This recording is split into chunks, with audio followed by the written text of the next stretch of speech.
वालेकुम। मैं सर सबसे पहले आप सबका शुक्रिया करना चाहता हूं कि हमारे एक शॉर्ट नोटिस पे आपने वक्त निकाला और एक जो बहुत ही इम्पॉर्टेंट मौजू है जो यहाँ हमारी इस वादी की जो आवाम है जिसमें उसकी सेहत भी मतलब इन्वॉल्व हो रही है, उसके रिलेटेड हमने सोचा कि आज हम बात करें। जनाब, 1 अगस्त को हमारे 1 अगस्त को सर हमारे जो फूड के एहलकार हैं यामीन साहब, हिलाल साहब और उनके साथ इकबाल साहब थे, उन्होंने एक कोल्ड स्टोर रेड किया और वहाँ पे उन्होंने एक अनब्रांडेड रॉटन मीट का 1200 केजी का जो एक क्वांटिटी पड़ी हुई थी उसको वहाँ पे सीज़ किया और डिस्ट्रॉय किया। उसके बाद लोगों में बड़े खदशात पैदा हुए और मैं आपको बताऊं कि ये जाहिर सी बात है, जब सेहत का मसला आता है तो हर कोई सोचने बैठता है, इसमें कोई गलत नहीं है। और लोगों ने तरह तरह की सोशल मीडिया पे हमने देखे कि बहुत सारे नैरेटिव्स जो हैं वो चले, लेकिन मैं इसमें सर आपको बताना चाहूँगा इसमें दो चीज़ें हैं। हम इन चीज़ों को थोड़ा क्लियर करना चाहते हैं। हाँ, यहाँ पे जो है दो गलतियाँ हैं। एक है sir unbranded and unlabelled frozen meet supply जो बाहर से आ रही है, unbranded and unlabelled. And second is रॉटन। रॉटन क्यों हो रहा है और अनब्रांडेड का क्या हमारा जो मसाइल हैं उस चीज़ को जनाब हम यहाँ पे आज आपको थोड़ा तफसील से बताना चाहते हैं। देखिए सर, फूड सेफ्टी एक एक्ट है। फूड सेफ्टी एक्ट में बताया जाता है कि जो भी खाने का आइटम या पीने का आइटम जब वो पैकिंग में चले जाए, जब वो किसी पॉलीथीन की रैपिंग में चले जाए, जब वो किसी गत्ते के डब्बे में चले जाए, जब वो किसी कंटेनर में चले जाए, जब भी वो रैपिंग में चले गए उस पे लेबल होना ज़रूरी है। और उस लेबल पे भी सर वो एक तरीके का लेबल होता है जिसमें उसकी मैन्युफैक्चरिंग या प्रोसेसिंग यूनिट का नाम होता है, उसमें उसकी मैन्युफैक्चरिंग डेट होती है, उसमें उसका बैच नंबर होना चाहिए, उसमें उसकी एक्सपायरी डेट होती है, उसमें ये तक होना चाहिए कि आपको ये कितने टेम्परेचर पे स्टोर करना है, उसमें कस्टमर केयर नंबर होना चाहिए, उसमें उसका फसाई लाइसेंस नंबर होना चाहिए। और उसी पे जो है पैकिंग का जो खाने का सामान है, चाहे वो रॉ मटेरियल हो या कोई फिनिश प्रोडक्ट हो, जब वो पैकिंग में आता है तो उसको एक प्रॉपर लेबल होनी चाहिए। लेकिन ये एक पॉइंट है। और मैं आपको बताऊं, सेकंड पॉइंट जो हमारा रॉटन में आता है, रॉटन में सर सबसे हमारा जो मेन मुद्दा है कि जैसे ही पेरिशेबल आइटम जो हमारी बाहर से आती है, जो एक फ्रोज़न आती है, चाहे हम आइसक्रीम को ले लें, हम मीट की सप्लाई को ले लें, चिकन की सप्लाई को ले लें, या कोई भी जो रेफ्रिजरेटेड आइटम है, उसकी सर एक कोल्ड चेन होती है कि वो एक कोल्ड एटमॉस्फेयर में उसकी प्रोडक्शन हुई, फिर उसका जो ट्रांसपोर्ट है वो भी कोल्ड रेफ्रिजरेटर जो ट्रक्स होती हैं या ट्रांसपोर्टेशन होती है उसमें आना चाहिए। और उसके बाद जब वो यहाँ पे किसी सीए स्टोर में जाए या किसी मैन्युफैक्चरिंग प्लांट में जाए या प्रोसेसिंग यूनिट में जाए तो वहाँ पे भी सर वो टेम्परेचर कंट्रोल में रहना चाहिए।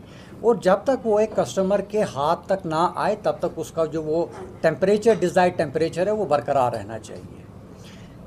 सर हमने आज से 3 दिन पहले 14 अगस्त को हमारी जो डेलीगेशन है वो हमारे जो ऑनरेबल मिनिस्टर हैं मिस्टर सतीश शर्मा, जिनके पास ये डिपार्टमेंट है, उनसे हमारी सेक्रेटरीट में मीटिंग रही।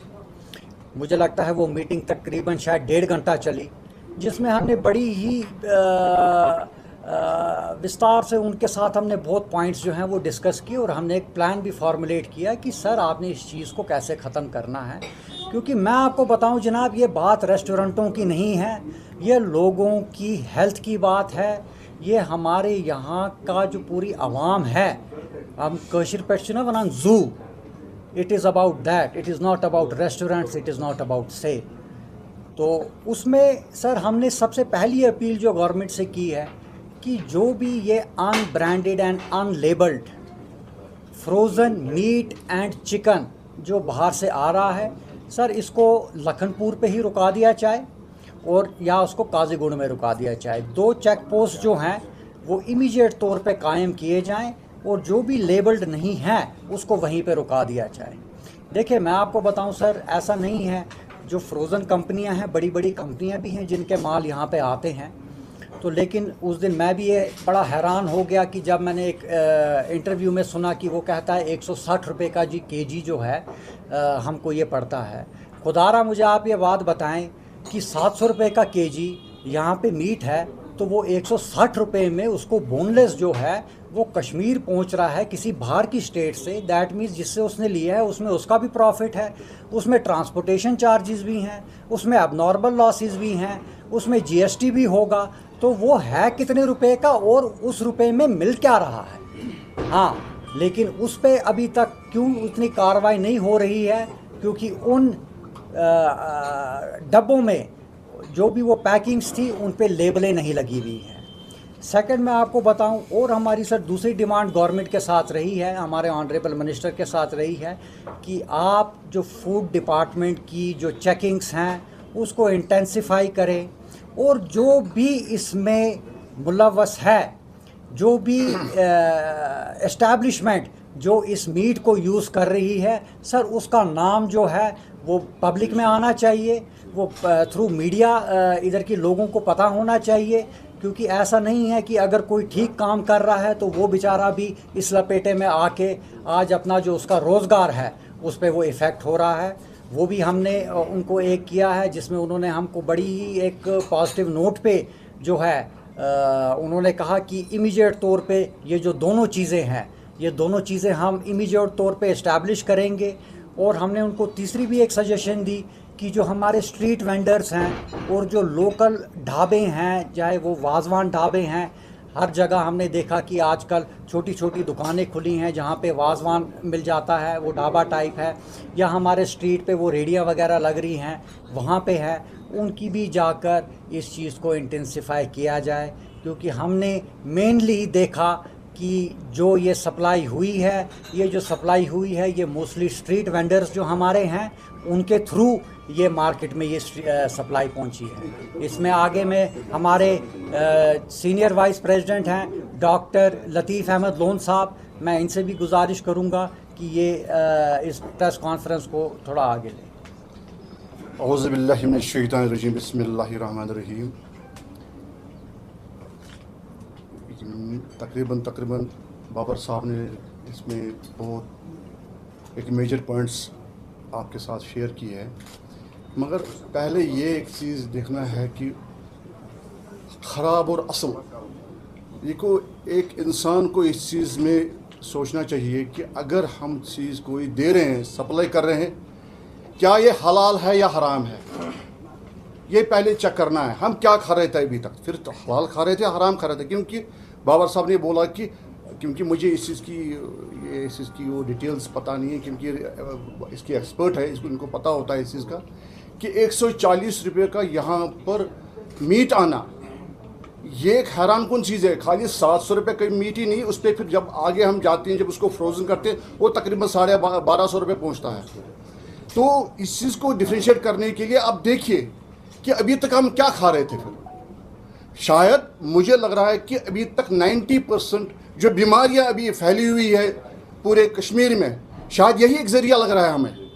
अब देखिए हमारे हालात क्या है कि अभी नॉर्मली आप जाएंगे आज, क्योंकि मैं इस प्रोफेशन से वाबस्ता हूँ, अब देखिए इस वक्त उल्टी का होना, जिसको हम नौशिया बोलते हैं, वॉमिटिंग होती है, डायरिया होता है, फूड पॉइजनिंग होती है, उसके बाद इवन सडन डेथ्स भी होती है। और इसके अलावा जो इसमें हमने जो हमारी तहकीक हुई है कि इसमें फॉर्मल्डिहाइड मिलाया जाता है इस चीज़ को, इसको एज बनाने के लिए, इसको एज एक्सटेंड करने के लिए।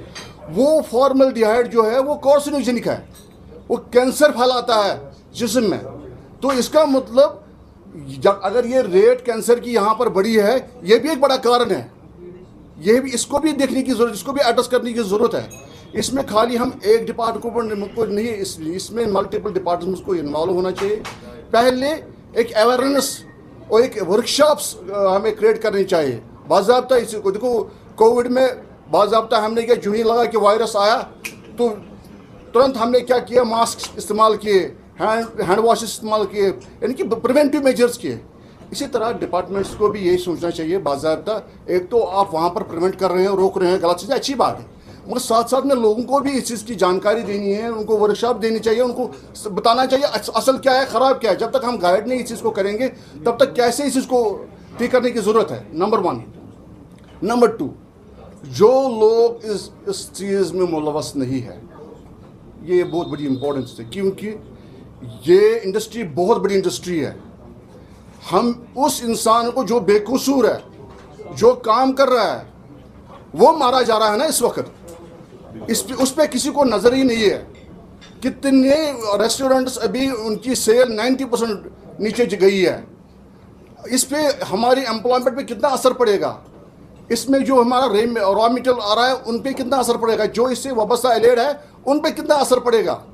तो ये बहुत एक चीज़ है, ये कलेक्टिव एफर्ट्स। हाँ, लोगों को भी इस चीज़ में मैं चाहता हूँ, एक रिक्वेस्ट करूँगा कि उनको भी थोड़ा बहुत अपडेट होना चाहिए इस चीज़ के लिए कि मैं क्या खा रहा हूँ, मुझे क्या खाना चाहिए। बिल्कुल सस्ता रहा है बार बार, महंगा रहा है एक बार। कम से कम हमें भी डिफ्रेंशिएट करना चाहिए इस चीज़ को कि अगर मुझे कौन सी चीज़ खानी है, रेस्टोरेंट में जाना है, किस रेस्टोरेंट में मुझे जाना चाहिए जहाँ पर मुझे ये चीज़ें अपनी सेहत को असर न करे। क्योंकि ये इंडस्ट्रीज अगर ऐसे ही बैठ गई तो बहुत बड़ा लॉस हो जाएगा। तो इसलिए मैं आपको भी रिक्वेस्ट करता हूँ इस वसाकत से कि प्लीज़ एंड प्लीज़ रिक्वेस्ट कि उन बेचारों को भी रिवाइव कराए जो दिन ब दिन बैठते जा रहे हैं। अभी कटेलमेंट हो रहे हैं एम्प्लॉयमेंट्स की, वो बेचारे जब उनकी सेल ही कम है तो वो मुलाजिमों को निकालेंगे। आहिस्ता आहिस्ता बाकी चीज़ों पे भी इस चीज़ का बड़ा असर पड़ेगा। तो मैं चाहता हूँ कि इसमें भी इसका रोल हो बाज़ाब्ता, लोगों को भी इसमें जॉइंट वेंचर में बाज़ाब्ता आगे आना चाहिए, अवेयरन करना चाहिए, रिवाइव करना चाहिए वाबस्ता उस चीज़ को, उस इंडस्ट्री को बचाने के लिए। साथ साथ में गवर्नमेंट को भी इसमें रोल करना चाहिए, मल्टीपल चाहिए। इसमें एनिमल हस्बेंड्री है, वेटरनरी डिपार्टमेंट है, फूड एंड सप्लाईज है, या लाइन पुलिस डिपार्टमेंट है, सारे को कलेक्टिव एफर्ट्स करना चाहिए, या सोशल एक्टिविटीज़ जितनी भी है इस कलेक्टिव एफर्ट्स करके बाज़ाब्ता हमें चाहिए हर डिस्ट्रिक्ट में मोबाइल टेस्टिंग लैब्स होनी चाहिए। यानी कि अब हम जाएंगे फिर बनाएंगे, उसके बाद वो 2 सालों में नहीं, आज मोबाइल सिंपल में आप जाइए, हर जगह जहाँ इंस्पेक्ट करिए वहाँ पर चेक कीजिए इसको चीज़ें। हाँ, दूसरी बात, जो भी इसमें मुलवस है उसको बाज़ाब्ता डीलिस्ट किया जाए, उसको ब्लैक लिस्ट किया जाए बाज़ाब्ता। और उससे है कि कम से कम जो बाकी बचे हैं वो बेचारे वो क्लीन चिट उनको मिल जाएगी, वो कम से कम अपने काम को संभालेंगे। और लोगों को भी डर में है, फेयर में है बेचारे, वो अब उनको समझ ही नहीं है कि हम करें तो करें क्या, किस रेस्टोरेंट पे जाएं, शायद इधर मत कुछ ये ख़राब होगा। तो इसके लिए इनिशिएटिव हमें कलेक्टिव लेना पड़ेगा, ये मेरी रिक्वेस्ट। सर, मेरा आपसे एक सवाल है। आप अभी कह रहे हैं कि मोबाइल वैन होनी चाहिए फॉर टेस्टिंग, अवेयरनेस प्रोग्राम्स की आप बात कर रहे हैं, जो अभी तक यहाँ पे जो ये रोटन मीट लाया जा रहा था, आखिर इसका